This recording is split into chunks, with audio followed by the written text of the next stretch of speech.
Hey guys, so iba tong episode natin ngayon, usapang upgrade 1111 haul and yung mga parts na pinurchase ko para i-upgrade yung bike. So ito, tara.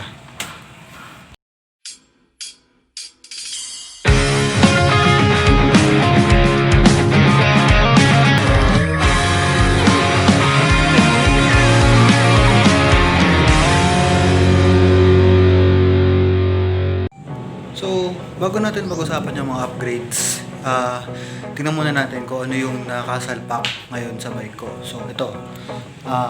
29er siya na Durodim Dragon. Nakasalpak ay square, ano yan? Kung di ako nagkakamali, parang square type siya na bottom bracket. So, yung crank niya square type din. Yung cassette ko is straight type na 8 speed. So yung hubs 8 speed din. Yung brakes ko mechanical kasi naka-combo ko shifter na turny.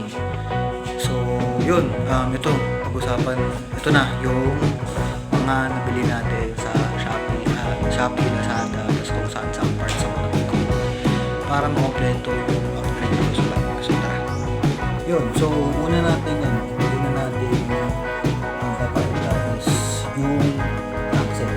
Kasi since nakabili tama na good type accent sa sinuggest din sa akin ng bike shop na dito naman ako ng parts o yung marirecommend nila type ng crankset. So recommend nila yung Alotech. Tapos sabi na maghanap lang daw ako. So ito yung bibigay sila ng price range ay ito yung nabili natin. So yung nabili natin is technique na chain wheel. So 32 tas 42T na hollow tape. Hindi kasama na siya itong bracket.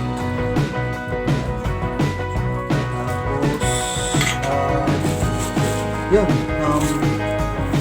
naisipan ko kasi yun kasi ano eh, kaya pinili ko kasi ito yung medyo paso sa budget tsaka dahil dito. So kung gusto ko magpalit ng chain wheel, pwede siya. Pwede ka sabihin siya na may kulang na fixed so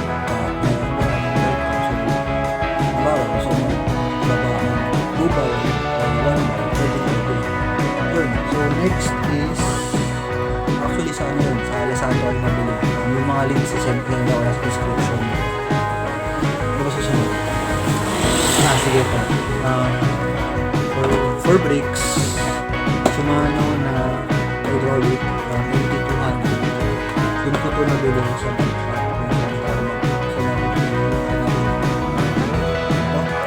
Kung saan natin papakabit ito yung mga parts na balik na siya, iwag ka yung kaliwa, yung kanan, yun, so 4,000 na sa loob.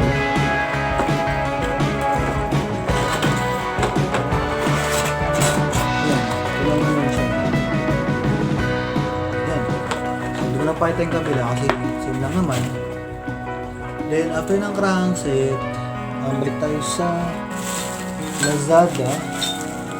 Yup, so ang kinuha kong drivetrain is yung L2 na A7 kasi bala ko mag 10 speed. So 3x10 pa rin ako. So from 3x8 mas nag-prefer ako na mag 3x10 kasi wala lang, para lang din may pangpatag ako tsaka 30 speed siya eh. So start tayo sa front derailleur.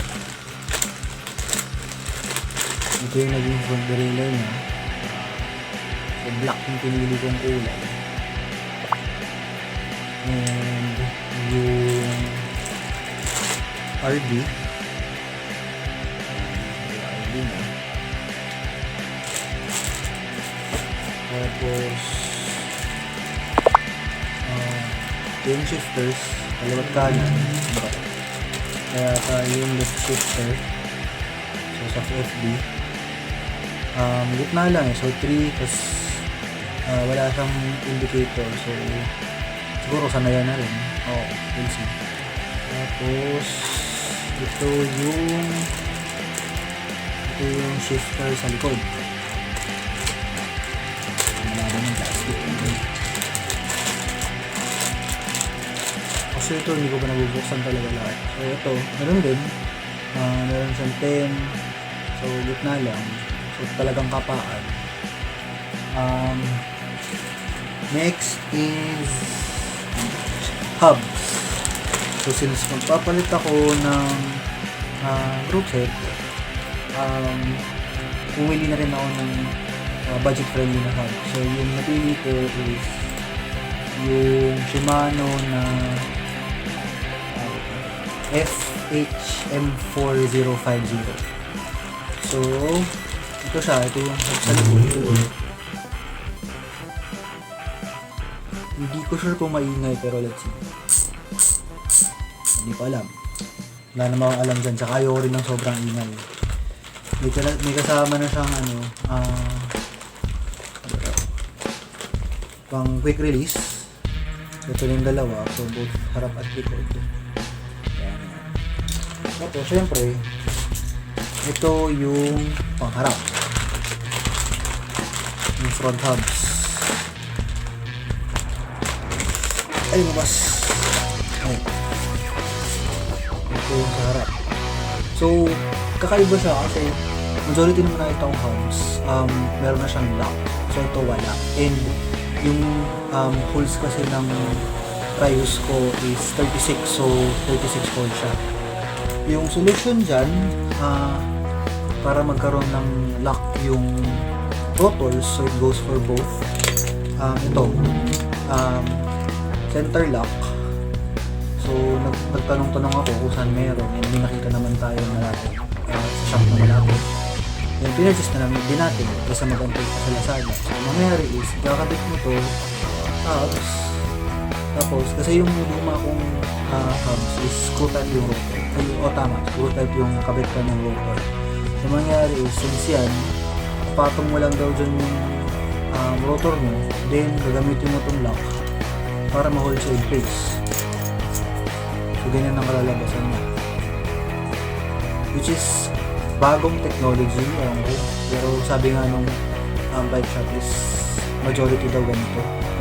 Wala naman ako alam sa specifics ng parts. Ayun, so tapos na tayo sa crank, sa drivetrain, sa hubs. Ito, sorry. So yung sprocket is submit. So isang bike shop ko lang sa paligid na bili. 10 speed, 1142. Wala lang, para lang ito lang din yung nakita ko kasi gusto ko sana mag 1146, pero parang hindi na siya advisable kasi since magti-3x ako, so 1140 ko na lang ako. And nung nakita ko siya, tapos kinumpare ko doon sa lumang plato, since sobrang laki ng difference. Ito siya, laki din halos kasi yung laki ng kamay ko. Yun. So, syempre, palitan ng drivetrain. Bumili rin tayo ng chain. So, binili ko is yung VG. Kay Sir Michael. Yung description nasa baba sa shop niya. Pinuntahan ko talaga. Kasi doon ako bumibili ng accessories ko. Okay, sobrang suot nila ako siya. So, pinili ko gold. Kasi may gold accents yung bike ko. So, wala lang. Arte lang. So, ang maganda dito, medyo hollow na yung chain, so mas magaan. Ayan, kita nyo. And may kasama na siyang missing link. So, bumili din ako ng isa pang missing link kasi nandun sa baba. Ayan ako na. Then, pang protection lang sa crank, sa crank arm. So, crank boots. So, kinakabit siya sa crank arm pala. Yun. Baba. Tapos, RD protector para kung sinasandal-sandal yung bike and whatnot, mapuprotektahan siya na hindi siya na basta, added protection lang din sa rear driller kasi baka mamaya pag tumumba, ito yung unang tatama imbis na yung derailleur mo. Then crank up para hindi parang less pasukan ng dumi yung crank natin. Actually yun lang yun lang naman yung upgrade natin. Bakit ko naisipang mag 3x10? Kasi siguro recommendation din nung Mr. Jules, yung may-ari ng Cycle Plus. Pupuntahan natin yan. Binigay na sa akin yung listahan, ito na rin yung budget. So alam nyo yun, parang ano na rin sanay na rin kasi ako sa 3x. So at least may option ako na kung gusto ko mag 2x or 1x, madali na lang tanggalin dahil sa crank. Yun, so siguro first thing in the morning, puntahan natin yung shop para maisalpak na yung mga upgrades natin. Yun, bangan nyo na lang, ha? Yun, pupuntahan na natin yung shop para ipakabit yung mga parts. And tara, ito na, on the way na tayo. Nakita ko kayo pag nandun na ako. Yun, nandito na tayo sa Cycle Plus. Yan. So, sa mga katanong, alam kames lang siya. Pag nakita nyo yung McDo, nasa yung McDo, yan, yung McDo, katapat lang niya. Yun, so, binabaklas na yung bike. And yun.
A few moments later. Yun, no? So, ito na, testing tayo. Salpak na at lahat-lahat. And so far smooth naman medyo naninibago lang ako sa shifting, syempre given. Then so far okay siya, maninibago ako sa shifting kasi pares thumb push kasi yung dati ko trigger. So yun, pati preno medyo konting kalapit lang ano na siya, kakapit na siya. Yun, so dito ako sa UP kasama ko si Inigo. Yan testing kami ng bike ko tsaka ng bike niyang bago. Yun, so masaya ako sa ginawa kong project. And enjoy ko muna. Ito, enjoy lang. So ito na yung bike natin. Parang walang nagbago, except for Halotech na yung crank, same pa rin. Tapos yung chain 10 speed na gold. Yung plato, derailleur, shifter, brakes. Shifter tas yung brakes. Yun, na-enjoy ko na lang to. And siguro dito ko tatapusin yung vlog. Hanggang susunod, na-enjoy namin ni Inigo yung trail travels namin ngayon. Yun, so sa mga ipa nakasubscribe, syempre subscribe kayo para ganahan tayong gumawa pa ng maraming content. And lagi kayong mag-iingat, ride safe, always wear a helmet, and yun, wear a mask. Thank you, peace.